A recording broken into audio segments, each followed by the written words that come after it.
Gregory.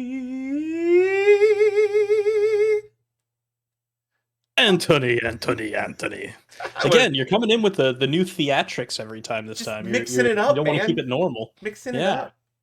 Yeah, I also do. I'm just gonna leave some blank space in the beginning just for the people that are watching on YouTube. Because if you're watching on YouTube, you see that Anthony makes like a lot of funny faces and just like looks around the room and does weird stuff before he says anything, which is fun if you're watching. But if you're listening, it's just dead air. But I'm gonna leave it anyway this time because I think it's funny. Dead air. Dead air. The air smells of death Oh, in here. It's been a oh little God. little summer break for us. We had a couple weeks where both of Yeah. us were doing some traveling and whatnot. It's been a busy summertime, but I'm happy to be back because I think it's needed and I think it's fun. I think it's something neat. It's something neat. Welcome back to Something Neat, where we drink something neat and talk about something neat. I'm your co-host, Greg. We got it within the first minute that time. This is the best, actually. I I'm think your other we've ever co-host, had. Anthony. There we go. We just have to finish that off, but we didn't quite want to. It's Oh, also but yeah, almost football season. I'm wearing my Evolution of a Yinzer t-shirt. I see that. We are getting there. We had the sad. Our last episode was during the World Cup, and we had the sad time of the U.S. Falling, and then a systematic losing of all of the teams that I cared about. Yep. Right after that, Yep. and getting down to a World Cup final that I, quite frankly, was not excited by. And then I watched it, and the game was, in my opinion, extremely boring. It was awful. As are Yeah, most it soccer was just games. not. I completely disagree with that, as we saw last time. But I think this last one, it was just not entertaining to watch. But it is what it is, and it happened. And I will watch soccer again 4 years from now when the next World Cup comes up, because that's usually what I do. Yeah. And don't forget that we had a semi-viral video of you talking about another video you saw about the World Cup. That was literally the stupidest thing that could So have went dumb. viral, but it did. And Sure. honestly, I don't think it's semi-viral. It's almost at 500,000 Yeah, it's like views, just shy which of is kind of 500,000 crazy. It's views. 450,000 views right now, It's which also is like a ton of likes. There's like a bunch of shares of yeah. reasonable number of comments. And again, there's no content in it. It's Stupid. literally just when I talked about seeing a video of I saw a video where a guy was playing a bagpipes on a motorcycle, a police There's motorcycle no way it up happens in again. Boston, and up in Boston, and then the cop walked up behind him, and the guy got scared and kind of stopped playing. And instead of making a big deal out of it, the police officer just turned on the lights and let them flash while he was playing in the background. So if it wants to go viral again, go for it. Let's make it again. There's no Except this shot. time, Anthony, we need to make sure we post the Not video doing in it. I won't. the caption. They Just can just go out of spite now. Yeah? because I'm absolutely not gonna do it, because half of our comments, which probably made it go viral, were people posting the link to the video. That is true. Well, it was half people posting the link and the other half people saying, "Oh, you know, it would be good if you had actually posted the video." Blah blah blah blah blah. So that was about 3/4 of the comments. I have a job, sir. It was fun. I can't just be doing. Go find it, man. I don't know, man. Anyway. Anyway, it was fun. It was interesting, and hopefully we go viral one day for something that's actually like related to our podcast. But Sure. Or hopefully we'll anybody that watches the video actually follows and listens to the podcast. that'd be nice too. I'll take that. I have man. seen a slight uptick in traffic, but by slight I mean like a couple views. Slight. Hey, but a couple views is a couple Very views. We're slight. here for the fun, and we're here to drink bourbon. Yep. And today's bourbon, That Greg, is true. is us coming back with a bang. This is definitely us coming back with a bang. I think this is one that is this the first one that you're not actually going to be opening on screen for the first time? Yeah, because I I mean, got it as a present. We weren't originally going to do it for the podcast, but then you found a bottle. And, I did find a bottle. So Greg, why don't you show them that pretty box? Why don't you... yes, Yeah. and then while I am opening it, you can tell everybody a little bit about it. That sound good? Absolutely. So we're going to be doing Da-da-da-da. Blanton's, the original single barrel bourbon whiskey.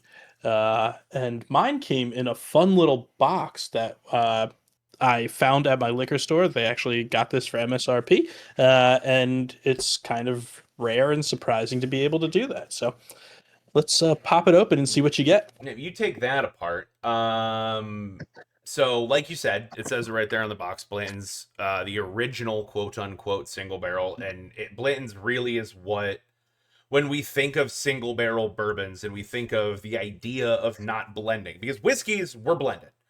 Like it helped standardize the taste. It like helped in the sense of it, you can control the proofing a lot easier, and you could stretch it. You could stretch things a lot further, because if you're doing something as a single barrel and that barrel doesn't taste very good, well, you can't sell it. So the conceptual idea of a single barrel was really started by Buffalo Trace Distilling, which would at the time would have been George T. Stagg Distilling, which is where you get Stagg and the some of the other iconic Buffalo Traces, but it's named after Colonel Blanton, who the reason is because he would go, and when he was having company, he would go and he called them honey barrels. They were like the really good barrels that he would pull from specifically for good company. So fun fact about Blanton's in general is all Blanton's bottles. Something neat. Sorry. Something neat. All Blanton's comes from Rickhouse H, and they usually come from like the center cut, like of the warehouse, so you can actually see it right there. Oh, that is handwritten. Mine's like a little cursive H. Yeah, mine's like a little cursive H.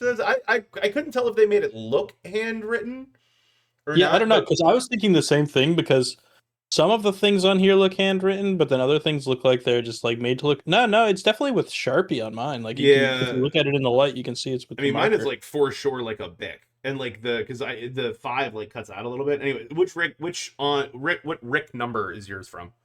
This is from Rick number 16, barrel 384. I have barrel 691. And then it's Rick 5, and then mine was dumped December of 23.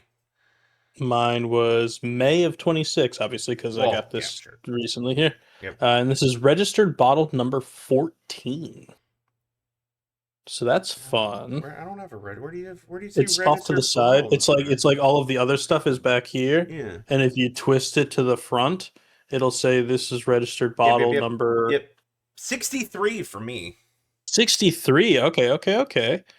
So that's kind of fun. If I can't move my feet, I have cats surrounding my feet. Sorry, go ahead. So something else neat for those that saw our D&D set.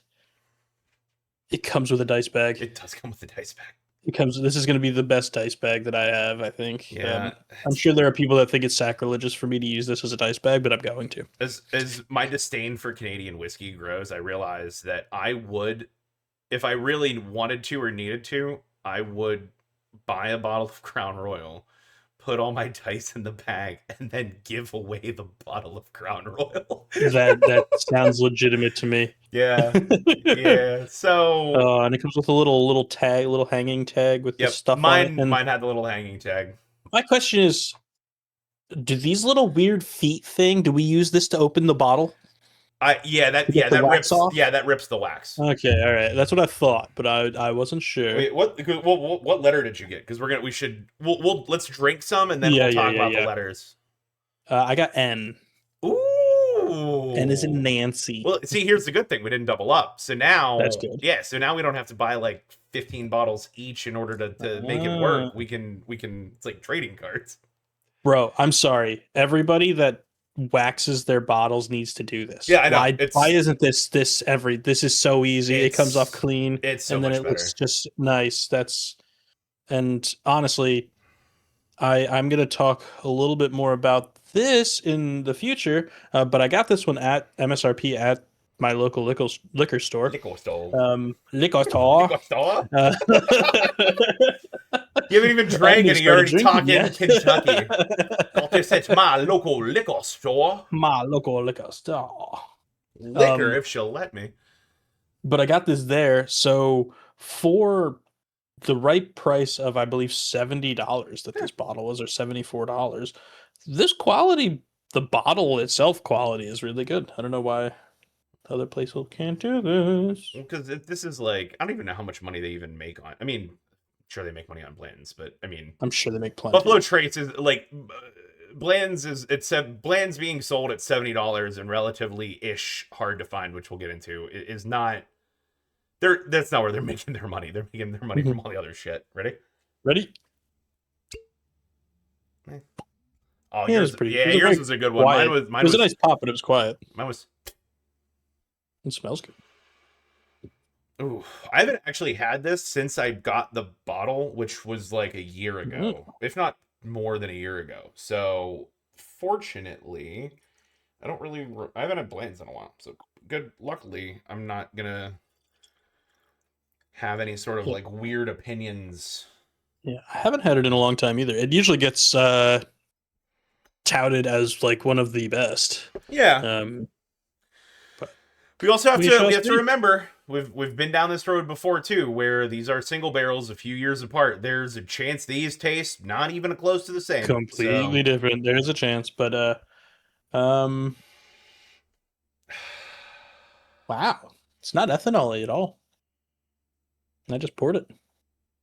yeah, I mean it's like there's a touch. I get a tinge. Um, Yeah, a little bit. is there like a citrusness to this? Like a I do get a little bit of hint of like like an grapefruit orange, or orange. yeah, like a light kind of. It's not like bitter or anything like that, but it's like there's Yeah, definitely like it's the way it it like does I have don't a bit know. of a citrusy smell. That Yeah, is very true. yeah, It's like there's Christmas. You know, in Christmas where you stick cloves into oranges, and you kind of oh get that. It yeah, gives me like that yeah, Christmas smell. yeah. It's like that spicy orangey, yeah, Hmm. and like a little bit of sweet, but I mean that's just Hmm. it's a aged single barrel. Yeah. No age statement on these. I don't know that. I think they No, just I pull don't it. actually know I what honestly think they just pull it when they're ready. when Like it's I think that time. yeah, they just whiskey thief the shit out of them until they're Yeah, I don't ready. know. Have you? I haven't even looked up much about the I mean, I bottles. pulled a I'm just couple things curious up. if the internet says anything about age statement for it. I don't think so. I don't. Single barrels, not official. They select and bottle based on peak maturity. Yeah. It's generally between 6 and 8 years. Yep. There's a dude walking around tasting them. Yep, this one's Yeah. good. Fucking Good. bottle Now it. it's ready to go. All right. We ready to put this in our mouth holes? Let's give it a try.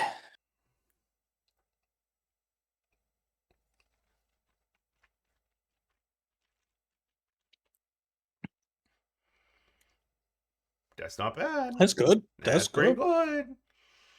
That's pretty That's good. interesting because it's. Now I want another taste before I.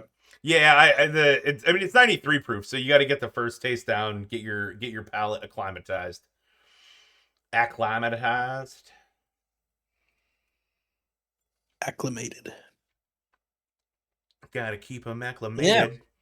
Bow, Hey. bow, na, bow, bow, Yeah. bow, na, bow. Oh, it's gonna get us. That's very tasty. Yeah, there's a lot of Um, character to it. Like it's it is. certainly not the smoothest one we've had, but there's a No, lot of different flavors and characters that I am getting. it's got a little bit of a bite to it, which I think makes sense because we often have pretty like long aged bottles that we have, and like 6 to 8 years, though a decent amount of time in a Kentucky Rick House is not Nothing, yeah, crazy. nothing. Yeah, and the other thing Hmm. too is now I'm getting the taste I'm getting now. Like as I'm letting it sit and like taking a couple extra Hmm. sips, is I have to remember that this is a high rye mash bill. Hmm. So It's got you're that burn. It's got a little bit of that there's burn. the rye Hmm. spice. Well, but that's you're getting all sorts of really good flavors from there. Like that's to me, it's like oak and rye are like the predominant flavors, and then there's like that subtle like bourbony sweetness on The the back bourbony end. bourbon taste. The bourbony bourbon taste. But this is not bourbony bourbon. I want to be It's clear. not actually. It is not actually bourbony bourbon. It's actually more. I think it's actually like you said, kind of getting more into the rye a little bit. It's got some sweetness to it, but it's got like a. It's more of a deep sweetness. It's like more instead of your how we've been talking with some of the previous ones, so they almost have like a little bit of a toasted marshmallow, kind of like a light Yeah, sweetness to it. This to me is more like maple syrup. Like yeah, it's more like a heavy, like molassesy. more molassesy. Yeah, exactly. So it's more like got more character to it. I think that's perfect. And like Good. I've said before, I usually go really into like the heavy char. This Mhm. definitely tastes like this barrel has a decent amount of char on it, but it doesn't taste like a like super high char. It's got a lot of the oak char flavor, but it's not like punch you in the face with char. Well, so here's the thing you have to remember while we continue to give some fun facts about Blanton. Something neat about Rickhouse H is Uh-huh. it's metal clad, so the temperature swings inside are more aggressive than your normal just wood Mm. rickhouse, which forces a lot more of the in and out And of the out. Yep. wood from the liquid Mm-hmm. into the barrels. So that is something neat about Rickhouse H, which is That where is all blends you come from. always Rickhouse And 8. we had mentioned the letters. So Hmm. all of them have a different letter that spells blends, Blantons. I don't know if there's a Hmm. difference in the two N's or not, or if you can just get. I was just gonna ask you So if you there, knew that so because there has to be, right? Because all the horses are in different positions. Because when you line them up to spell blends, it looks like it's running a race. So does there's one have an apostrophe in it for Blantons? Like the no, no, nope. but the horses do look different. I don't know. It says there's 8 unique stoppers. So one, two, three, four, five, six. One, two, three, four, five, six. Yeah, eight. Yeah. So Wow. the ends have to be different then. So Yeah, wouldn't that be a bitch if you just got like a bunch of ends, the but they were all the same same end. horse? Yeah, and you didn't notice and you sent them. So the fun thing that we still haven't said is if you get all of the letters and you send them into Blanton's, they'll actually take a stave from their barrels and mount them all on it and send it back to you. So it's a fun little With a free memento. bottle of blends. Oh, I didn't know they came with a free Yeah, bottle. yeah, That's yeah. So you get fun. them mounted and with another bottle. Oh, that's kind of fun. Right? Which is Yeah, I which like that. is probably why that specific reason and that reason only is probably why it's so hard to get, right, Greg? Yeah, I'm sure that is the only reason why it's difficult to get. Because as we've hinted at a couple of times in this, Blanton's is widely regarded as a very good bourbon, and it was one that took off early in today's topic, the bourbon boom of the mid to late 2000s. And uh, with that boom and that rise in demand, the production obviously can't increase immediately because it takes a long time to make bourbon. So it became very scarce and it was hard to find, and there became a huge secondary market for these types of bourbons, including Blanton. So me finding this at MSRP is difficult. Like it doesn't happen very often, and usually you're paying what $200, 150, $200 for one of these bottles, which like I said, I paid about 75, so half price of what you're getting it on the secondary market. Um, so yeah, I was pretty happy about that. Yeah, no, I mean, I still haven't seen a bottle in any of my stores, but I don't look for it either because it's like one of those things that like sometimes they would like keep behind the shelves and things like Yeah, that. Um yeah, that's how they so usually are. I I joke about this because I've been finding a lot of these random allocated bourbons at my local liquor store. So allocated bourbons are these bourbons that come out that were this kind of like high scarcity products. Your Eagle Rares, E.H. Taylors, Blantons, Weller, these ones that they release a certain amount of, and then that's all they have. So I've been finding a decent number of them at my local liquor store, and I think it's because my local liquor store is a bit of a smaller store, a little off the beaten path. So I think people don't think to go in there and look for them. And I've been finding pretty regularly this sort of thing. Like I've found this is the second time I've found Blantons there, um, in the past what month and a half or something. So yeah, no, it's pretty upsetting. And I'm gonna need you to probably gonna need you to start might giving have me to. so this episode's gonna be a little bourbon talk, a Hmm. little macroeconomics lesson. Yeah, it ties so in together quite a so bit. so so here's a bubble. But it Yeah. just it for whatever reason, like did we I mean, I know we like talked about some of this stuff and What do you want? pre-episode, but like What are you asking? what caused, like, why did Oh yeah, all of a sudden it was an everyone, odd. Mhm. yeah, that's the question. Yeah, Why went all of yeah. us under? Well, Because you had like everybody wanted bourbon. Yeah. you had like the So late 90s, because it's not like these weren't like inflation reactions. This no, it no, no. became a This scarcity thing. Yeah, and it's actually interesting because like between the late 70s and the late 90s, people kind of stopped drinking bourbon. A lot of the dark spirits kind of fell off, and people instead wanted more of the vodkas. A lot of the cocktails and stuff that were popular at the time were like your Cosmos. You have like people were drinking a lot of more like light beers and like wine Gross. spritzers and stuff like that. Yeah, Gross. exactly. Yeah. And it Zimas. wasn't until wonder whatever happened to those. But there was a big boom in that, and when that went up, the demand for bourbon went way down. And then again, in the probably like mid 2000s, like early, mid to late 2000s, people started to get a little bit more interested in the bourbon and the dark spirits again. Some people say that it was also driven by Mad Men's popularity because Don Draper kind of romanticized drinking spirits like that. Wait, are you Uh, insinuating that Mad Men caused the bourbon boom? I'm insinuating it had a part of it. It was more just in pop culture itself. I think people were romanticizing that time period a little bit more, so people got more interested in It it. definitely didn't Uh, help. That was yeah, early. That was 2000. That was early 2007. Was Mad Men yeah. I mean, over the next what 7 years, was there like 6 or 7 seasons of Mad Men? I think. 7? I don't I know. think I'm six or not. seven. It's something I a already decent closed the number. tab. I'm not looking it up A again. decent. I'm Sure. not looking at. We're done. We're What done. it was But definitely 6 or 7. An incredible show. Unrelated. But yeah, so that kind of changed. There was like a shift in palate. I mean, you had your craft beer boom where IPAs became huge again.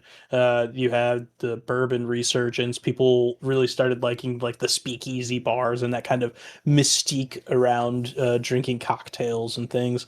And people started sipping on bourbon again. And as time went on, people started looking at these bottles that were sort of rare or special, like the Blantons, and they started buying them up. But the thing is, all of the stuff that was in the rick houses was put in there in the 90s because it takes a long time to age this stuff. So they're looking at that demand level. So everything just disappeared.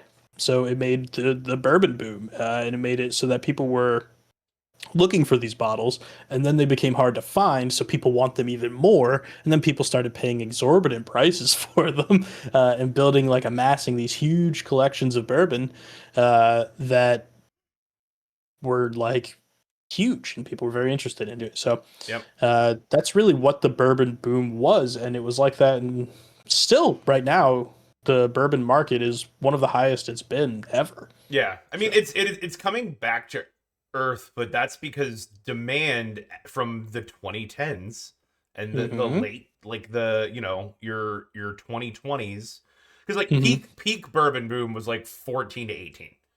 yep. Like, that's when like prices were fucking hmm stupid. Honestly, probably like through like 22. I feel like the COVID It went, times, I yeah, it think went, oh, it people, definitely went through yeah, COVID, but I like think the COVID peak times people were prices. really looking at it. Yeah, Yeah, yeah, yeah. and that's so it just it's demand's catching up, because if you think 2018 to 2026, it's about 8 years. Yep.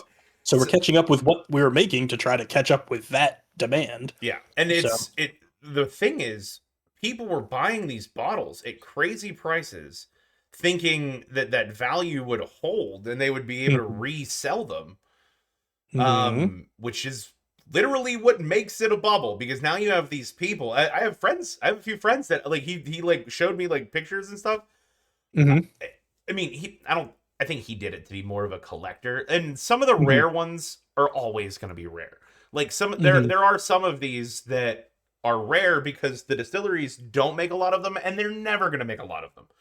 hmm Bland's isn't one of those. Like, No, it's kind of one of it's like a more normal-ish type of bourbon. Like it's not like we said, it's not aged super long. It's not like a 25-year age statement or a 23-year age statement. yep, It's not like it's not even like a barrel proof or anything. Like there's nothing really, I don't want to say special about it. It's just a good bourbon. Like that's really all it is. It's just a good single barrel bourbon.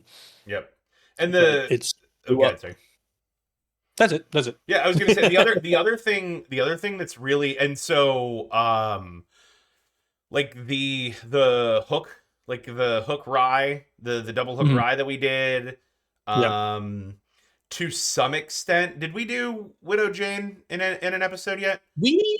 I think no, I don't think we ever No. did. Okay, well we definitely need to. But Yeah. there's a lot of like the non-distiller producers or like people that do some distilling but then also like blend consignment, like old stock, Buy barrels. like Yeah. remix and like finish and things like that, that there's a lot more choice in the market too than there was Hmm. before, which sparked by the bourbon boom. Yeah, Yeah. you had these bottles If you going have for the demand crazy. for it. Yeah, you had these bottles going Yeah. for crazy prices. So there was room for people to come in and say, "Hey, we'll buy all your stuff, throw it in some Hmm. sherry barrels, sell it as something else, and you know, Yeah. charge $60 because $60 looks Hmm. cheap if you have somebody that's trying to spend two hundred Hundreds of dollars dollars on a bottle. on, Yeah. yeah, no, I mean, and that's $200 is like light work. Like that's what you were paying for Yeah. like a bottle of blends. Like you were like you Oh, got yours yeah. MSRP, but like actually I have a fun little game. I pulled up a chart. I have a fun little game we'll play here in a Hmm. second.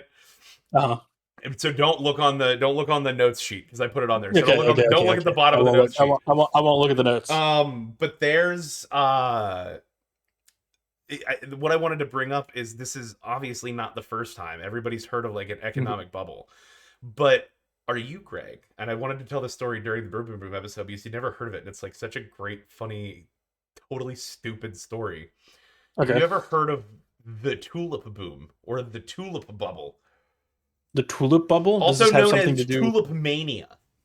tulip mania? Yes, it is I a have not heard of very tulip mania. Does it have something to do with Amsterdam? no, well, kind of. Um it's yeah, it does, but it's the Dutch. Okay. I just know that I've been to Amsterdam twice and they have a lot of tulips there. It's a So big they thing. do have a lot of tulips. And the long and short of it is the tulip mania. Mhm. There was like a specific type of like sought after tulip Okay. that everybody loved in the Mhm. Netherlands and the Dutch. Well, Dutch Republic, modern day Netherlands, but Dutch Republic. This is not Thank you for making that clear. I appreciate it. It's very important. this It's is very not important to gonna know. be the Japan episode again. Like the fucking Dutch are the only ones who can trade with Japan. I don't want to hear Um, anything about the Dutch ever again. yeah. So anyway, it was the 16th century. So we're going way back, but it was the first time that the idea of like a futures market like became a thing. So Mhm. people were going crazy for these tulips, and the price skyrocketed to the point where people started buying and trading not tulips because they gave a shit about tulips, but they even started buying and trading the contracts on like tulips that hadn't even like been ready to be like sprouted or It harvested was or anything literally yet. like a stock market, like you said, a futures market in the stocks. Like people were like shorting and like Truly, buying. Yeah, truly, they were yeah. betting for and against, and they were buying contracts that the contracts for the tulips. There were contracts being traded Uh-huh. for fucking Or tulip balls flowers. that were going for the unit of currency at the time was called guilders, so it was going for 10,000 guilders. Yeah, Gelders, like how you gild a horse, like how guilders. you I think it's guilders. G U I I have no idea. D L E R S, guilders. Gilders. I don't know. Either way, they're Regardless, fun. regardless, the 10,000 guilders would have bought you a luxurious mansion on the Amsterdam Canal, and And they people were were trading buying like flowers. insane prices. And there was like a 2 year Jesus. span where this was happening, and people were holding Mhm. these contracts and selling them, trading, doing all that shit. And then, like, literally overnight, like everyone at the same time kind of just went, "This is fucking stupid." The tulips, and then they just stopped going to the markets, Uh-huh. and it like literally overnight Just crashed. oh God. Like Someone needs it to like tell that to the wedding financial flower ruin. industry. Literally, Yeah. like people went into financial ruin over pretty Over tulips. flowers. Again, doesn't not too dissimilar to my wedding. But I don't know that flowers are you had a crazy. lot of flowers, but I don't know that you had enough flowers to have purchased a No, we luxury didn't find mansion on the no, we canal. did not financially. I mean, maybe in the 1600s. That's not even that's like not adjusting for inflation. Like it was like millions of dollars. It was millions of Yeah, dollars, yeah, like yeah. I current just day yeah money, millions worth of tulips. for tulips. Yeah, It's so now funny. and now people are doing that with bourbon bottles. Yeah, Like it's yeah, which I and mean was but like we were saying, like I keep finding random diamond in the roughs at my local store. mhm. So a few other fun picks that I've gotten over the past three Month. weeks, month maybe. I hate you.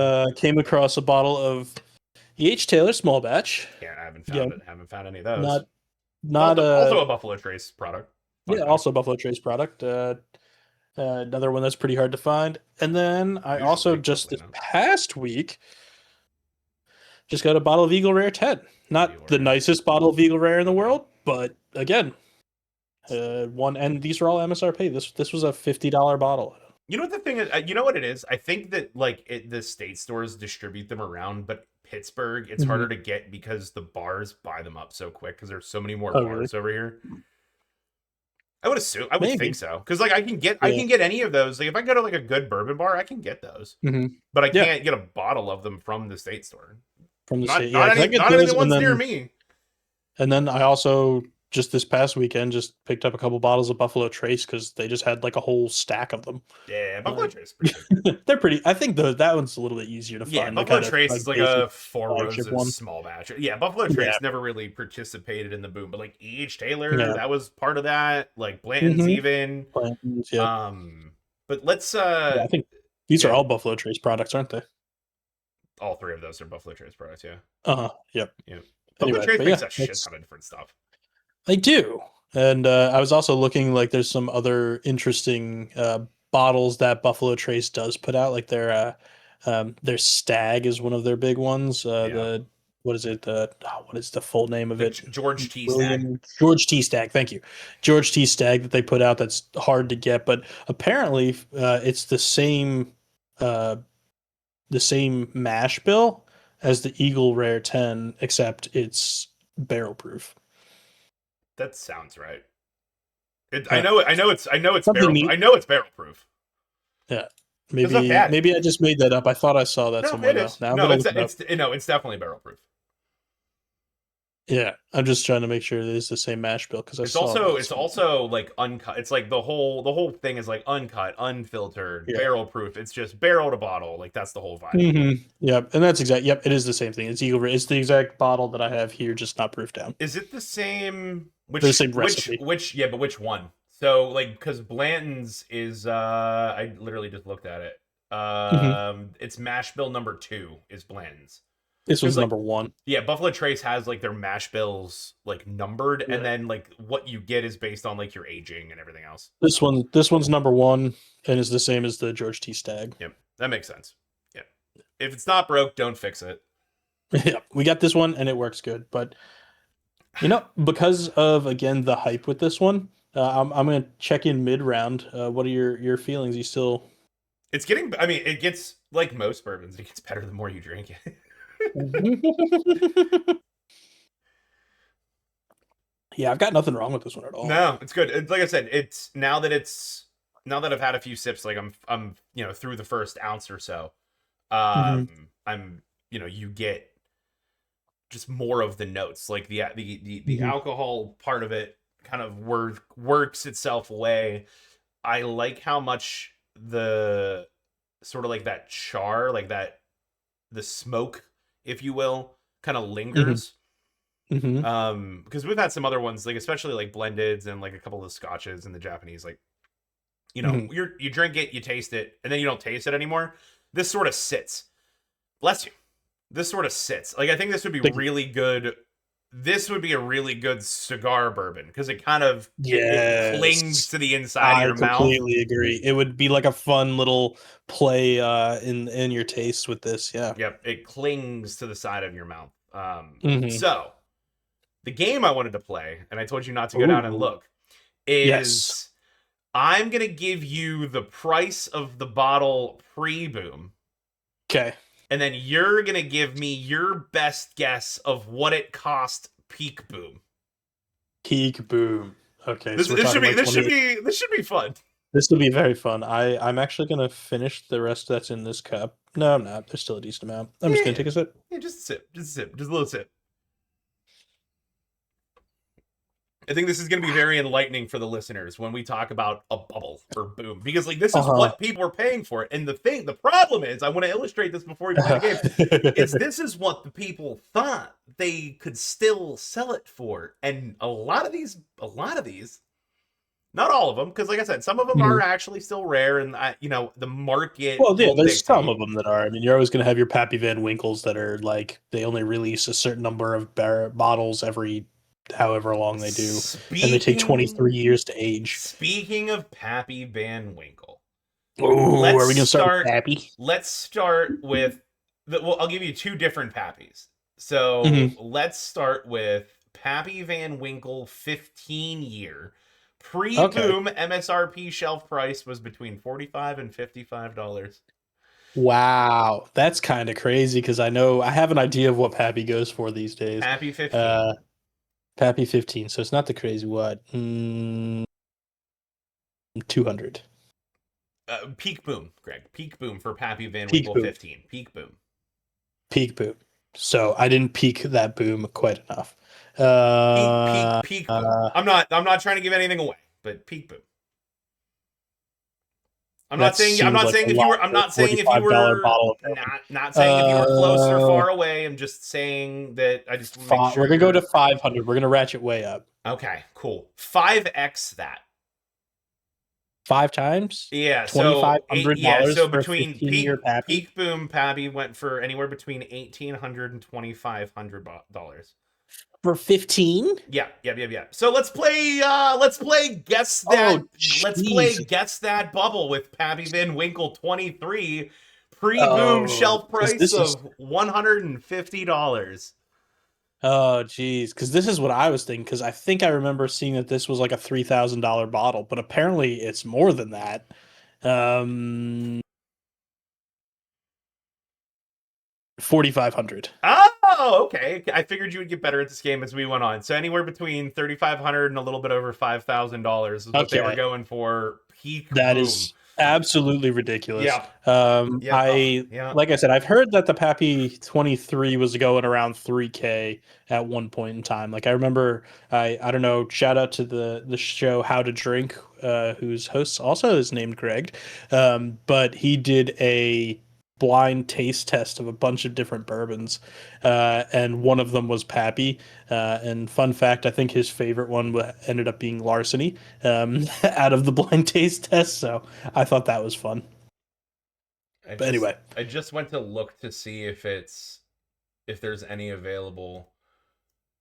Uh, currently, I saw a 12-year Pappy for like 1,400, I think. yeah, I don't see any of the Van Winkles on the PA site, but I could be wrong. Here's Pappy Van Winkle. The best Pappy ever Van Winkle Reserve 12-year bourbon handcrafted gift box. It's What? $1,400, but I think this was more of just something that someone made for funsies. Yeah, well, we can peek around because $23. there's like a whiskey purchase site that I can use for work. Fun enough. That's Um, fun. yeah, I gotta get I have the link somewhere, but I gotta find it because it's actually my buddy that where my new job Hmm. that's who got me this bottle of Blanton's when as an engagement present when I got engaged. Oh, that's really nice. Yeah, but he used that site that I can use for prospects. So I got to find that link. Anyway, all right. Yeah, Time to I keep found something called playing. Flaviar. Sorry, now I'm looking at bourbon prices. Get out of there.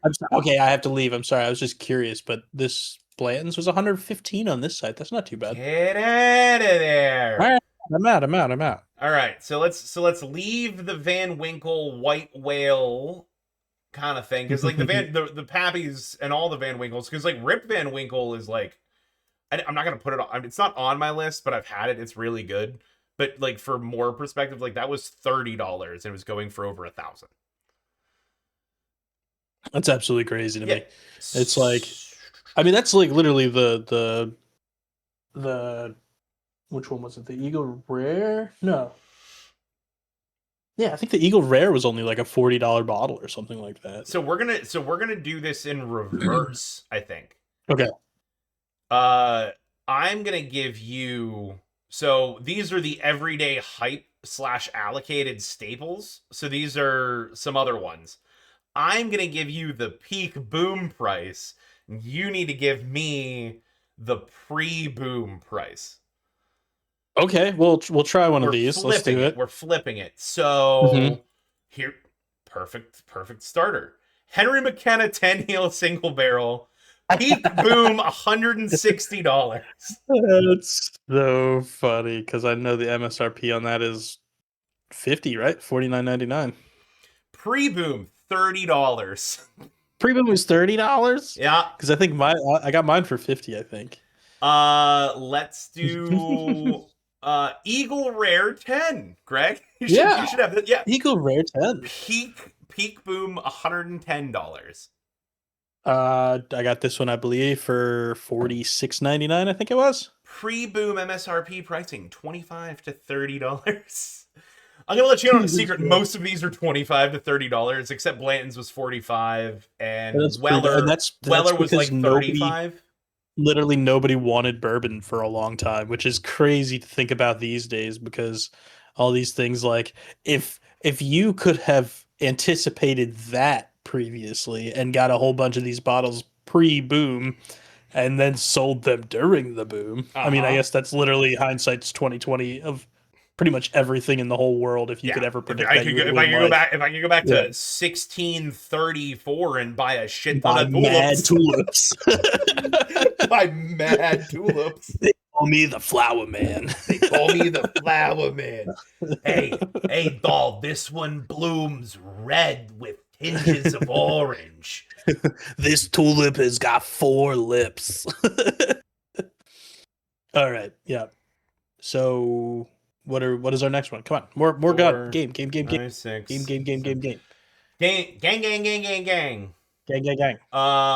Let me find. Okay, here's this. These ones should be.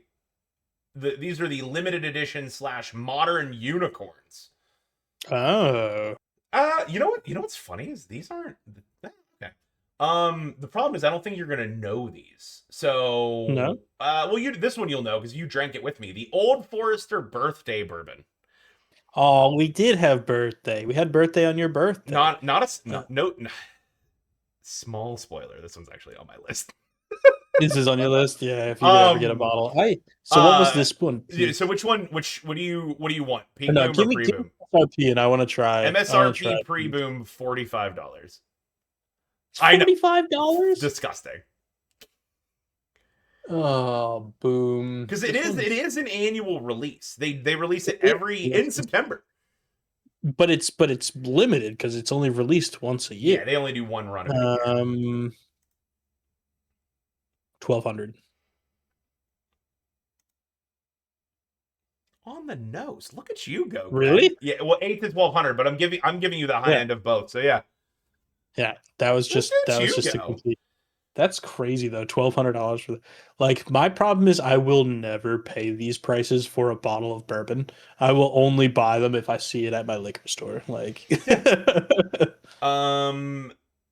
Midwinter Nights Dram by High West. It was a Finnish rye became an annual autumn cult tradition for whiskey enthusiasts. I must not be in that cult. I mean, either, but I kind of want to. Now I want one. So I'm curious. Have you ever had High West?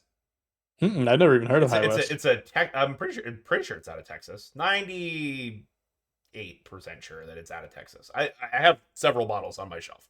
Well, according to some of our listeners, then it's not bourbon. Oh yeah, So. not bourbon. Fucking Christ.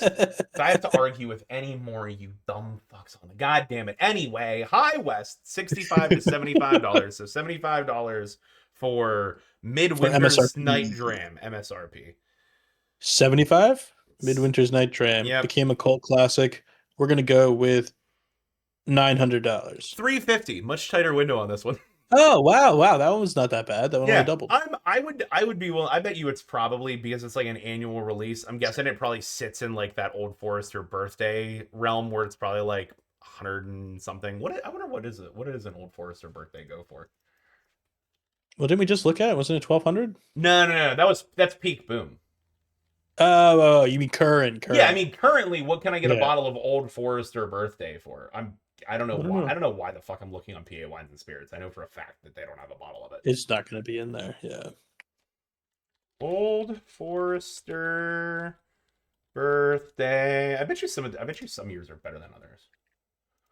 I feel like that happens a lot of the time. 2025 Oh, this MSRP, is- $200. I'd pay that. Yeah, it looks like what I'm If seeing I could right find it. now. So that's MSRP. What I'm seeing right now, secondary market, it looks like around 650, 700. Yeah, acquisition allocated heavily via online sweepstakes and selected high-end retailers to your acquisition. So it's looking like that one's probably gonna have to be until I make friends with somebody that produces Old Forester that bourbon. like has an airplane that took them to Las Vegas that you got to hang out with for a long time. That owns like a wine. Shout out my man, whatever the fuck your name was. I can't remember his name. I haven't saved him. I have his number saved in my phone. I still have it. Dude bought me. He bought me like $1,000 worth of whiskey. Yeah, that was Between like cool. the 30-year Macallan. Have we told that story? I don't think so. No, I don't think Well, this let's was the save same it. trip that we Save the tried story, a lot of fun bourbons on that trip. Oh That yeah, was, because, that was a good because bourbon. my buddy Michael B. Jordan. It's not his name's not actually Michael B. Jordan, but his name is Mike. Mhm. And his middle initial is also B because I have his number saved too. That's fun. So trust me, he'll be getting a text next time when I head down to Vegas in October. He'll get a text. He wasn't there last time we were there, but No, he's at a different place now. But we met the okay. other guy whose number I also have. I have a bunch he of was fun. Vegas bartenders in my phone. Does that mean I have a problem? I'm gonna plead the fifth. Sounds like it. Sounds like it means I have a solution. But you know what? That was the great and like shout out. Not gonna say where we were at because I don't want to. In case we get famous, I want to blow up a spot. But I can tell you that I was there for 2 weeks for 2 different trade shows, and by the end, it didn't matter what I was drinking. It was getting rang up as Michter's. Thanks, guys. It was like a $200 tab. There were like 7 Michters on there, and I had easily drank. I worked my way from the top shelf down. He was like, oh, here. He's like, I'll give you a little try of that one. And be like a fucking. That's what he did with. I was very actual sad when he gave us the Boss Hog, because that I was really excited for that one, and it was just not good. It was just not good. I don't know what they did to it. I don't like any, not any of those, but like I really don't like the Whistle Pigs. I just don't really like Whistle Pig. I like some of it, but like this one was, I don't know, it was just too weird for me. Like I don't know what it was, but it was just not my cup of bourbon. I didn't like it. I didn't like it. I don't think if I remember, he didn't like it either. It was just weird. I mean, because it is still technically bourbon, right? Like it had to have other stuff. No, it's just straight bourbon. It was just really ass. Why did it taste weird? But it was just ass. But anyway, yeah, do you want to do one more and then maybe we'll dive into our list, maybe? I think one more, and then is there anything else about the bourbon boom as a whole we want to touch on? Not really. I mean, I don't think so. I mean, it's pretty straightforward. It's a fun thing. I mean, it kind of made it fun to search for bourbons now. Like now that I've started finding these random bottles, now I keep my eye out for them, which I never did before, but it just makes it kind of a sport almost, trying to find these different things. So bourbon hunting and finding these bottles. But yeah, you got another one for me? Yeah, I mean, I feel like you've just gotten too good at these. Um, Give me something weird. Give me actually. I'm curious actually because no, no, no. Give me something weird. You do something. You do one. Do another one. yeah. There's a few Wellers on here. I'm not gonna. It's not gonna be off like the everyday staples. Let me give you the William Lauer Weller, the WLW pre-boom price $70, 55 to 70, 70 the high end. What is it? Weller. William Lauer L A Oh, oh, R U yeah, E yeah, yeah, yeah. Weller. It's like the original. Lowry, Like well, yeah, yeah, yeah. They're the big. Yeah. Oh, 500. try 1500 to 2200.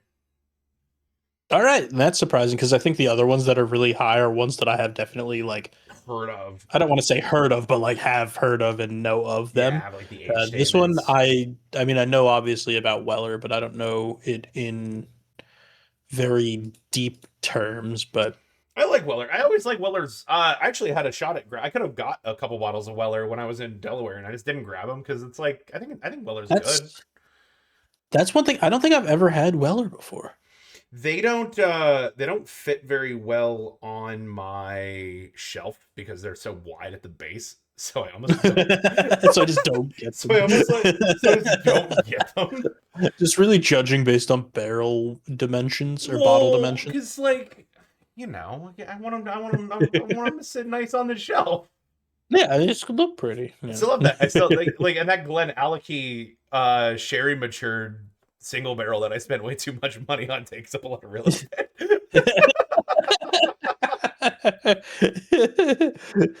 Shameless plug. Shout Go out to watch our our YouTube video.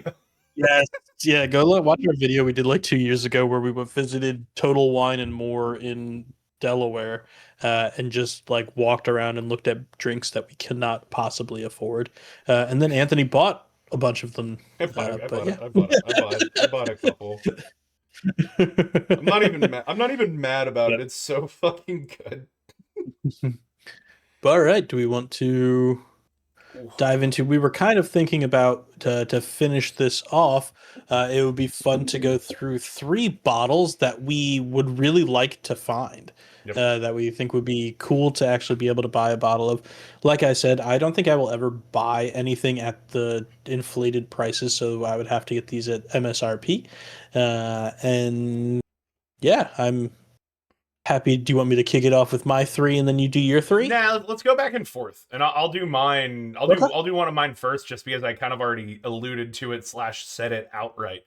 Uh-huh. Is so mine are all gonna be ones that I've had like at a bar or like at a whiskey place and really Mhm. liked and would love to get my hands on. So Mhm. my first one is one of the ones we just recently talked about was the Old Forester birthday. Mhm. I I think the one that I had was like I think it was a 22 or a 23. Mhm. Um if I had the choice, like I would want to try a few and see, but like I haven't had the 25. So I'll just Mhm. say generally speaking, I would like to get my Mhm. hands on one of the Old Forester birthdays. Birthday They're bottles. That really is a good good. one. And I Yeah. just like Old Yeah, and Foresters. I enjoyed it with you. Yeah, there it was definitely a tasty bottle. And I was happy that I got to try that too. That was again, that was just a fun trip. But I think my first one is also going to be one that I enjoyed on that trip. That I think you guys all thought I was crazy for. Because if I remember correctly, I liked it more than the birthday one that I had. And that was the Eagle Rare 17. We just had the regular Oh Eagle yeah. Rare and or not regular, but like the nicer version. But I had that, and then we got a drink of the birthday, and I'm like, oh, it's good, and I'm like, but I think I actually like the Eagle Rare more, and everybody thought I was crazy, but that was my take on it. I thought that it was, in my opinion, a little better. Yep. That is a good one. I still don't think it Mm, would. I mean, it is very good. I don't know mm. that I like it better than the birthday, and maybe that's just because it's so smooth. Like the Eagle 17 I is think that's what I liked so about it. clean. Yeah, and I think it's clean, but it has like I like clean, but with a lot of the flavor. I think that Eagle Rare really fit into there. That it had like a clean profile, but it still was pretty oaky, and I was enjoyed it. That's a good one. Go to your number two. Yeah, there were a few that I was between, and I had this I want to say pretty recently. Hmm. Um, I only had it as an ounce. It's an inexpensive port. Have you ever heard of Heaven Hills Parker Heritage? No, I have not. Yeah, so it's a barrel I'm not finished. surprised that you like it because Heaven Hill. Actually, my next one's a Heaven Hill Yeah, too. But yeah, I'm a sucker for Heaven Hills. So like yeah. so Parker Beam was Jim Beam's grandnephew and Heaven Hill's master distiller and the creator of Evan Williams. Um so like long story short, like so like there was like an 11-year-old single barrel. I don't think I'll ever get this for my actual shelf because Mhm. it's like a it's a weeded. It's like I think it's like 20. Hold on, let me see if I can find it again. I think it's like 27 years old. Jeez. um I don't even it was like I don't even know why or how this place had a Did you say bottle, it was but like you get Parker Barrel Select? You said Parker Heritage Collection, the 11th Parker one. Heritage. Yeah, the 11th bottle in Hmm. the collection was released in like that year. So like that guy that I was talking about, he got Lou Gehrig's disease and he died Oh. in 2017. And like that's Hmm. the year it came out. So like I think they stopped making it. I can't see it, but either like it's like I'm never gonna get a bottle of it, but like in Hmm. auctions you can get it looks like it's going up over $2,000. Like and this is like recent. This is like post boom Really? So like pricing. It's still today's expensive. prices, not even boom prices. Yeah, I'm truly. I wish I could remember. So like the Parker Heritage Collection as a whole, I wouldn't mind. I mean, they're all good. Hmm. Um, that's the one that like I saw. I think Hmm. I literally had to like pull up a picture and see if it's the one I was thinking of, and I'm pretty Hmm. sure that it is that one. It might have been one of the other ones, but regardless, one of those would be awesome. That Hmm. year is apparently like highly coveted, and Uh, it interesting. I it was really really good. And it's like again, if these are like the Wish Upon a Star bottles, like If I wish upon a that's star. definitely a Wish Upon a Star bourbon. It's funny because I think the ones that I have are there's a chance that I can actually get them when I was talking about them. They're not like completely like unicorns like we're talking about. Yeah, Because my both next both one, of mine have been a little you're unicorny. going hard. Yeah, I was thinking of ones that I'm like, I would like to have that bottle. Because my next one is also Heaven Hill, but the old Fitzgerald bottle and bond. Um, Ha because we tried just this one's honestly just because I want to find it at this point because we didn't realize that it was like an allocated scarce bourbon when we were putting together our kind of schedule for our D&D episodes, and our original plan was to do the larceny barrel proof, and then we were going to do Old Fitzgerald bottled and bond, and we were going to do one, two, three because it's kind of like going up the ladder for how they are, until we literally found that you cannot find Old Fitzgerald bottled and bond anywhere. So we were trying to three of us in three different parts of Pennsylvania trying to find Old Fitzgerald bottle and bond, and we're not able to make it happen. So yeah, I more just want to find it to find it than actually care. I have no idea what it tastes like. It's delightful. Yeah, delightful. You want me to go? You want me to go pour some real quick? I'll give you the tasting notes. Because You my just tell me. ass found a bottle I do. I in didn't you just Delaware. find it? Yeah, didn't you just find it in? Wait, it was in Delaware where we Yeah, it went, was or their was it? last. Yeah, it was in It was when I went Oh, out to Rehoboth for Eric's bachelor oh, party. I stopped at the liquor store, oh! and I You was didn't tell like, me you found a bottle then. "Yeah, yes, I did." No, because didn't you have the But old I think I ass told bottle? you. I think it's literally Oh yeah, recorded. you did tell me because There's yeah, a yeah, yeah, yeah, recording yeah, of me yeah, yeah. telling you.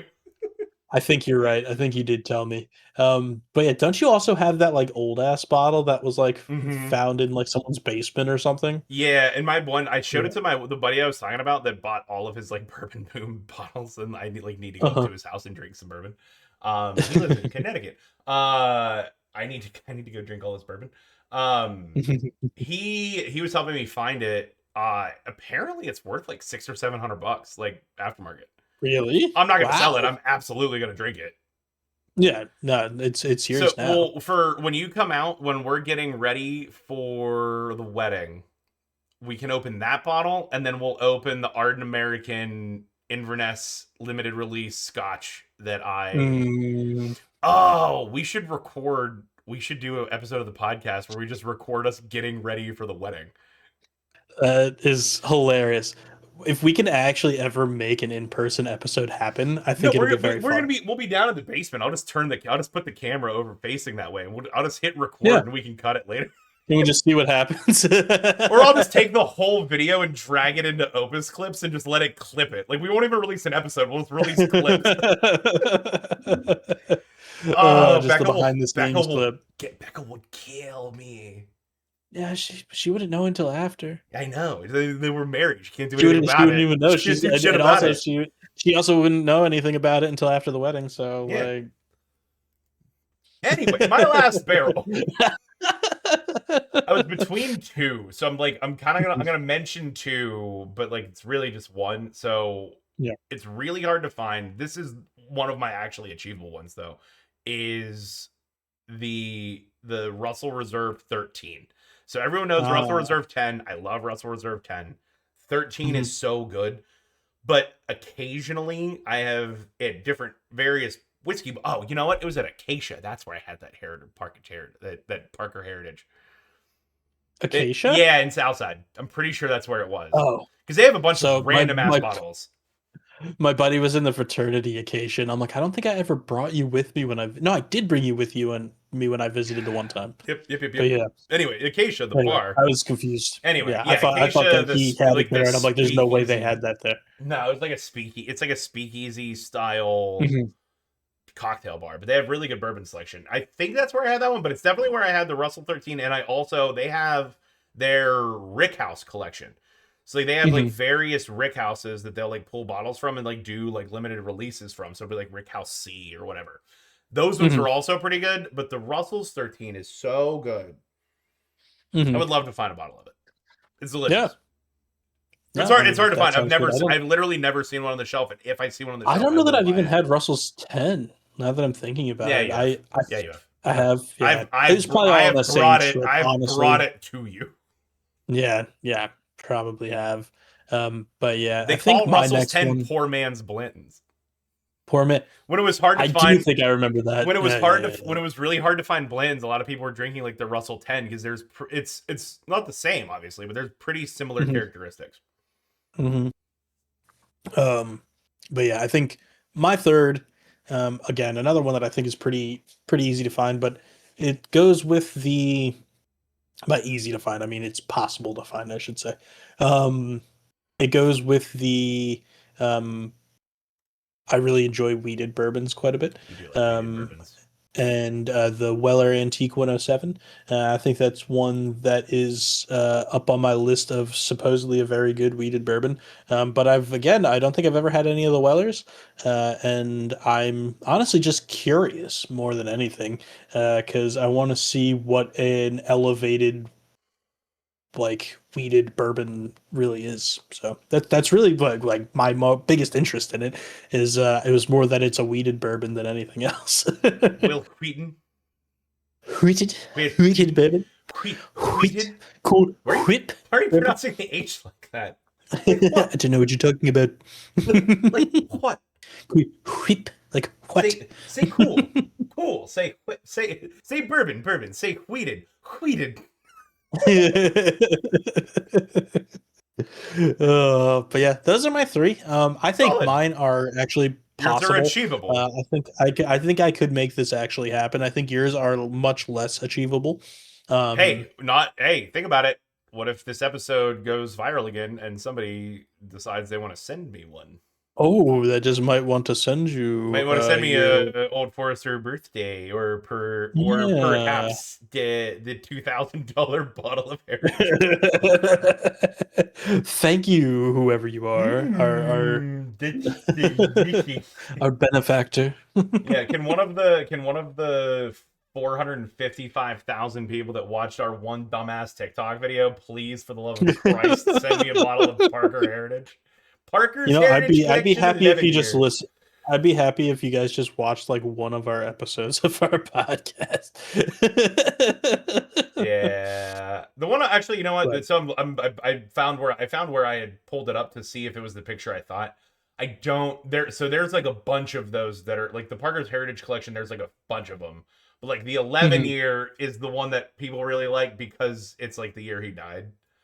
Um, So that's like the sought after one just because of more, yeah, like, I want to say in nostalgia general, they factor, are but hard to find. Like, I mean, I was at Mhm, Heaven Hill and I don't remember even seeing it. I'm sure it was there. mhm, Um, but like at the time I probably didn't realize it. There's also like unrelated, and I didn't put it on the list because it's not like a normal like distilled one from a distiller, but I tried it at I didn't I could get it, but mhm. Widow Jane has their it's like opal something. It's like their 20 year. Hold on. I have to look because honestly, again, there's actually two liquor stores by me. There's the one that I'm talking about that I keep always finding um, these bottles at because I think that people let go there don't generally shop for them. No, Uh, that's not what those people are about. but I think there's that one that I keep finding these, It's and like then there's actually you're near a one. college, aren't you? Yeah, it is Yeah, by a it's like college. Yeah, literally it's like that's yeah, the yeah. rare bourbons are It's not what not the the college clientele. crowd are No, it's picking not the off the clientele. shelf. It is between a college town and like a hood area. Like it's not really a place that people are looking for really good bourbons at. But then I do have another one that is a fine wine and good spirits that's in a nicer part of town or a nicer area. That is where I found the double punch that they had that there. And they had the Buffalo Trace when I just went last time, and I just asked the cashier if they get a lot of allocated bourbons, and she said on Tuesdays and Thursdays they get their deliveries, and they do get them pretty often. So You're gonna I need to think I'm start going to sending me start a going over there, text and just grab like I'll just start sending vendors. just grabbing And then it's bottles like for you. and like when I see you, I'll just like pick up my box of whatever it is you found. So it's I did find it. So it's I knew it was opal, but I couldn't remember. So it's Widow Jane Black Opal. It's their 20 year. They Ooh. only do 5,000 bottles for allocation, which is why it's like impossible to find. But I tried some How when I much is was it there. MSRP? No idea. And I'm just curious MSRP because if I do, like I said, I was saying this because I remember in one of the cases at the fine wine and good spirits I'm talking about, they have like a case that has like Boss Hog, Blue Label, like that Yeah, kind of stuff in I it. don't see They it. had a couple of bottles of like the XO that's like $5,000 or something was in there. Um, 459 is what it is on MSRP. raretequilas.com. 599 is the MSRP. It's marked down to 459, but that's irrelevant because it's sold out. But it's really good. We need to do a Widow Jane episode. Either with they do Yeah, I one don't that know. they do one called Decadence that they age in maple barrels. Ooh. It's really good. And then they also then they said they also have maple syrup that they sell that they age in the barrels that the maple syrup was in, and they put it Just back for in fun, they after. just Yeah, it's so good. But like just trading them. Oh god. the lucky 13. And then they have a corn whiskey called Baby Jane, which is what I think we should actually do. We should do. Well, Baby Jane is a big one. Yeah. let's do because Baby Jane they actually make. Let's do Baby Jane for our Thanksgiving, like around Hmm. Thanksgiving episode, like we did with Nixta, Okay. that stupid ass corn liqueur that I can't get rid of. It's kind of tasty, but I never want to drink it ever It's again. awful. I made somebody do a shot of it the last time we had people. It's not that bad. It literally just tastes like tortillas. It's weird. It's like sweet tortillas. Buddy, it's awful. No, get the hell out of here. It's I don't not like that bad. corn. Oh, well, then that's a you problem, not an it problem. It's But corn. honestly, I feel like it would be good in like a margarita instead of why can't I think what is the liqueur in margaritas? Not tequila, you dumbass, I know. Cointreau. Um Cointreau. Thank you. Yes. I was gonna let you get Instead there, of but Cointreau, I think that would be really good. isn't it Instead of Cointreau. wasn't the margarita invented because somebody ordered like a sidecar, but the bartender was out of the things that he needed to make a sidecar, so he made like a riff on a sidecar because he thought the guy was a little bit too drunk to give a shit because they were in Mexico and the margarita was born. I don't know. Hey, AI, clip that. Internet, fact check me. Find my information for me. I Thank you. feel like I remember Alton Brown telling me that story on one of his like Good That Eats does sound like cocktail something. episodes. Yeah, it's like the nachos kind of thing. How someone was in like Mexico or something, and they ordered like tacos and were out of the tacos, but they had like tortilla chips, so they just like mixed it together. And it was a place called Nachos, and then everyone kept going and ordering nachos after they did it. But yeah, Wait, nachos aren't named after the arguably greatest movie ever created, Jack Black's Nacho Libre. Nacho Libre. Does the nacho come before or after the nacho? Nacho. I have never seen Nacho Libre. Now What that you the say that, fuck? I How? have never seen Nacho Oh Libre. my god! I don't know either. I like Jack Black movies, so I'm It's. actually surprised I myself. mean, it is not his best work, but it's really good. Like it's Not not his best. it's not School of Rock, but boy is it entertaining. On a school scale of School of Rock to Jumanji 2, where would we put it? Why did you just give me two of the best Jack Black movies?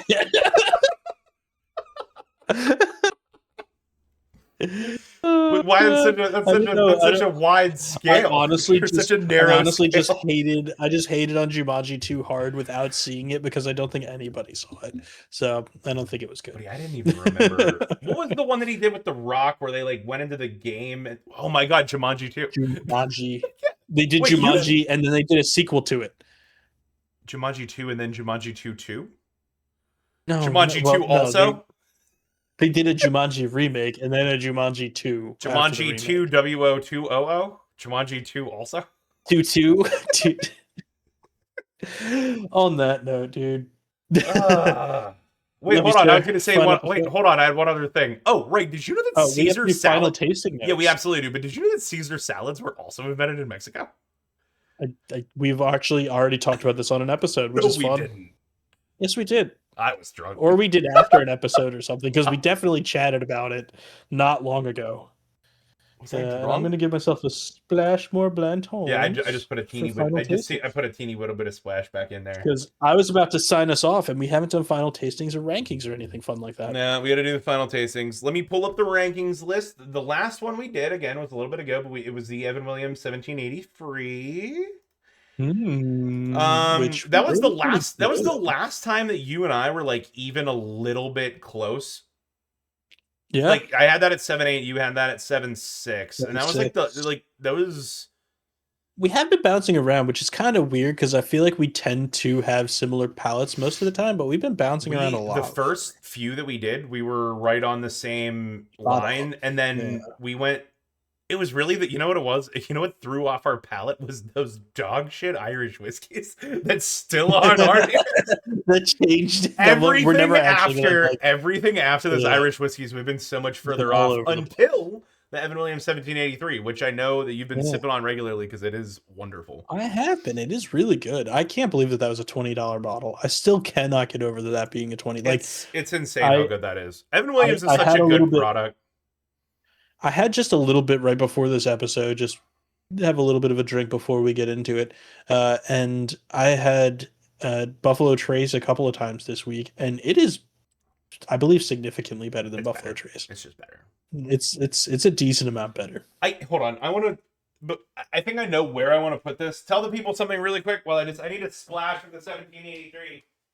Hi, people. He's having a splash of 1783, which, like I said, if you missed our last episode, we ranked this, or I did, around 7.6 out of 10, which is similar to the Puncher's Double Hook that we had, a little bit below the Stolen Wolf Rosen Rye that we had. But yeah, it's just a tasty bottle, and I couldn't get over it. This is like a $20 bottle, something that would be perfectly fine to grab and mix with. It'd probably make a very good old fashioned because it has a good amount of flavor with it. But it's also fantastic to just drink it neat. So uh, find it anywhere. It's so easy to find. So go out and get you some one day. As Spending Anthony just mops himself up. it's hot in the it somehow it gets hot in the basement because like That there's is only weird. well I'm in an attic. it's a big room and like Mhm. where the thermostat is, like that room has like four vents and there's literally a vent that shoots out, so like it just doesn't when it's hot Dispersed throughout outside, the when whole it's hot place. outside it's cooler in the Hmm. basement. When it cools off, which it is now, like it's pretty cool outside in Pittsburgh. When it's Hmm. cooled outside, the basement actually gets hotter because the AC doesn't run. Doesn't Yeah, help we that I've been have drinking out like several drams of 90 proof whiskey, and I'm still trying to get my steps in because I'm having a really good step day. So I've been standing the whole time. I'm at uh, 23,000 steps for today. Jesus, dude, that's like going to Disney World. We walked to the strip for brunch and walked all the way back. That is, yeah, dude. I'm happy when I hit like 6,000 steps. That makes me happy. Yeah, dude, I 20. That's why do you think I'm drinking a little bit extra bourbon tonight? Because I got the calories don't to know. burn. Let me now. I'm actually curious how many steps I took today when we were at Sesame Place. Sesame Street, Uh, Greg. It's called Sesame Street. it is not. It is a theme park called Sesame Place that has Sesame Street on it. Yeah, there's Um, Big Bird and the Grouch and Cookie Monster. there is. I got 4,000 steps today, and that's pretty good for me. Anyway, Anyway, I just took a sip of the 18. I final just took a tasting sip. Yeah, I notes. just took a sip of the 1783. So I have a. If you have anything else to take a sip of it with, I would encourage you to do so because tasting them next to each other, it gave me a different appreciation for my final tasting notes. So final Well, I'm just gonna tasting throw notes. back this water real quick, and then I will put a little bit of 1783 in here too. Yeah, just take a splash of it. So final tasting notes for me, like I'm still getting the char, still getting the sweet, but now that it's again just you have a couple and the rye spice becomes less pronounced because and I think I can't this can't be overstated, it in a good way the taste of Blanton seems to linger. And I appreciate that and I think that it helps maintain almost like a continuity of drinking it. Hmm. Um, it's just it's smoothed out. Like it just it's I don't know. I was originally I don't want to say low on it, but I'm usually not that much of a high rye guy. I was a little lower on it when we first started drinking it. And now that I'm getting like final tasting notes, I kind of appreciate the character that this has. Yeah, I think I know exactly where I'm putting this because I'm really enjoying it honestly, and I think you're spot on. I like the rye spice. I think we've talked about this in previous episodes that I think we're both kind of coming around to rye a little bit more. I hate it. Whereas I used to think of it as something. I used to think it as something that I'm like not a huge fan of, but nowadays I'm like, yeah, I kind of like the I little have bit of rye started to spice find going on. myself seeking out good rise. Yeah, it almost like makes your mouth a little tingly, and I like it. Yep. Uh, The but yeah, I tingles, and I like the like high the rye. I taste. like the it's got like a sweetness to it. I think it's like I always go back to. I like the depth. I like it when there's a lot of different flavor in the bourbon, where Mm-hmm. it's like it tastes like it tastes like something. Like I just again had the 1783, really good. Something neat. Something neat, something bourbony bourbon. Bourbony bourbon. I just had again the 1783. 1783 is bourbony bourbon. It tastes like bourbon. It's not a whole lot of like spiciness to it, um, but it has like a good flavor, but not. It's nowhere near the depth that this has. This has a lot more layers to it. It's the lingering flavor. It's I can't Yeah, the aftertaste almost that like it they just that as spice hangs out and it just yeah stays nice. as they say in tasting different cocktails and stuff, it has like an evolution to it. It has like it starts off here when you first take a sip of it, and then it has a taste after you swallow it, and then it kind of has that lingering evolution that comes along as you drink more of it. So I feel like So for the people, originally we were going to use this bottle for something overhyped. You know what? It's actually really good. Yeah, I really like I think we think of it as overhyped because of hundreds what the of dollars bourbon for a boom bottle. did to, Yeah. because I don't think this is a, I don't think this is a hundreds of dollars of No, no. dollars bottle. But I paid But it's a, but $75 I for would it, pay and I'm seven. I not would, yeah, upset but about it. yeah, I'm I not would pay upset about it at MSRP all. for this bottle as is, even Hmm. like, because pre boom it's still super disgusting what it was. But Yeah. wait, I didn't even say what it was pre Yeah, I don't think we blend. did. $45. Yep. Yep. Yep. Yep. Yep. Yep. Um, but yeah, Uh, I think even up to $100 wouldn't be crazy for this bottle. I mean, MSRP on that double punch was like 90. I mean, that's all we paid because on sale, but No, because it was super on sale. it's also really good. Anyway, Yeah.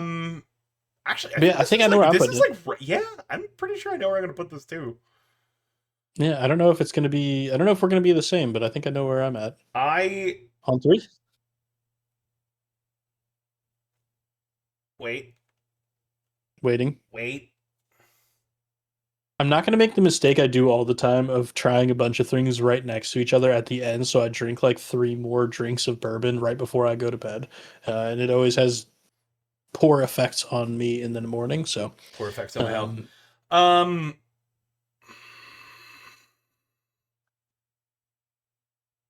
okay, I'm ready. It took me a second. I need, ready? yeah, I'm like looking at the list because anyone that doesn't know, the list is up currently. So go to the YouTube, find the Uh-huh. list. Yeah, AI, I'm clip also the looking at list. the list because I've realized that I can see the list myself. You can't see the list. Um, I can see Um, the list myself, so all right, I know where. all right. I'm ready. I'm ready. I'm ready. So I'm ready. I'm ready. I'm ready. on I'm ready. three, ready? One, two, three, Eight flat. 8.3. Yep, Okay. yep, All right. yeah.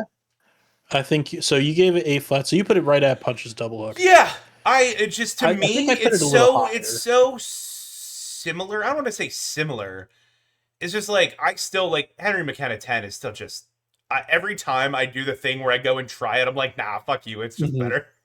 It is really, yeah. I had some the other day too, just for funsies, and it is really good. Yeah, and I still think This one I still I think put mine's better close than to it yours. I still think my bottle is better than yours, and I need you, of the Henry McKenna when 10. you come out for the bachelor Yeah. party, I need you to bring your bottle of Henry McKenna 10 so we can try it back to back. So we can put them next to. We need that, and then we have to do the Irish whiskeys, the cherry cask one, or the Yeah, sherry I still have cask a one, little bit. because All right, I won't kill mine that. was crap. Mine was so Yeah, good. Anyway, yeah. But yeah, yeah. I think eight. So I put it literally on par with Punchers. I was gonna give it like an mhm, 8-1, but yeah, I feel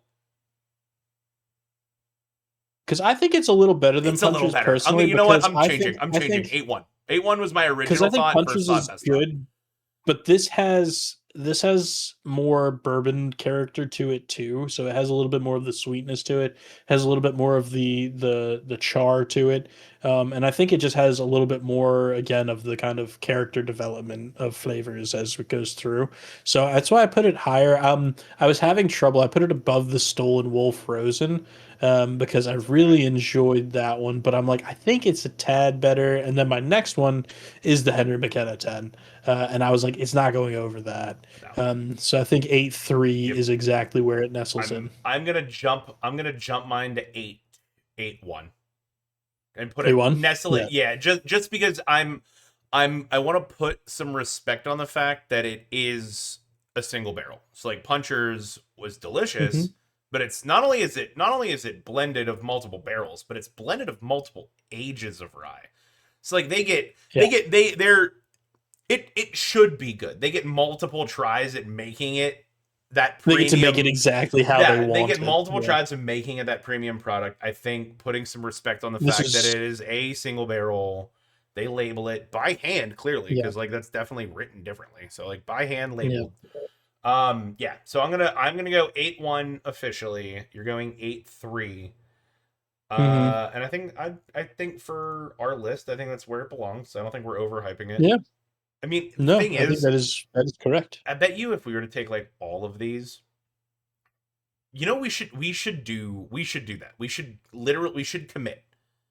on camera, since we're already on camera right now, we should commit Mhm. to taking a majority of these. I don't think we'd be able to do all of them, but take a majority of these, have like Becca or Yana line them all up in like a I still have blind, all and of like, these. yes, I have most of them. I finished a couple, but most any of the ones Yeah. I finished, I can eat another bottle.